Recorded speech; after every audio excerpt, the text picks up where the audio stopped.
অনেক আল্লাহর কাছ থেকে চেয়ে না সন্তান। আমার যখন বিয়ে হয় আমার ছেলে মেয়ে হতো না। 8-10 বছর ধরে ছেলে মেয়ে হয়নি।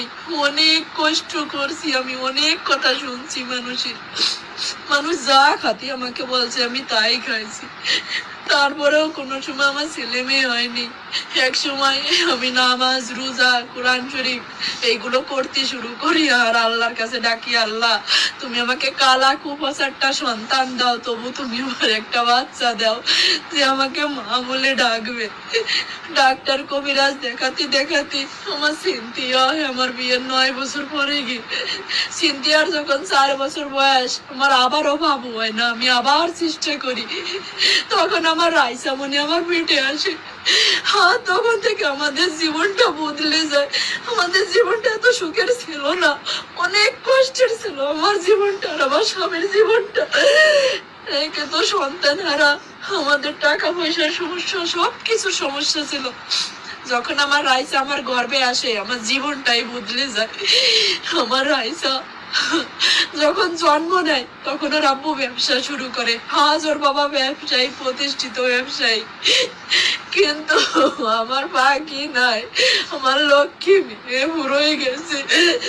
আমার লক্ষ্মী রে তো আমি বলবো না, আমার ওইটুকু লক্ষ্মী।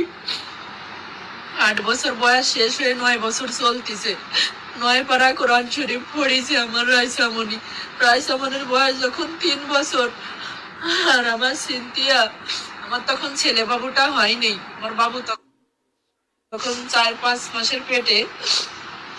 উমরা করতে গেছিলাম আমরা অল পরিবার, আমার হাজবেন্ড আমার বাচ্চাদেরকে নিয়ে। আমার রাইসামণি সেই উমরা হজের ছবিও আছে। আমার রাইসামণিরে হজ করায় নিয়ে আসছে। আমি আল্লাহর উপরে বলছিলাম, যখন ওরে পাওয়া যায়নি আমি বলছিলাম, আল্লাহ আমার সন্তান খুঁত হয়ে থাকুক, তবু তুমি আমার কাছে জীবিত ফিরেই দাও।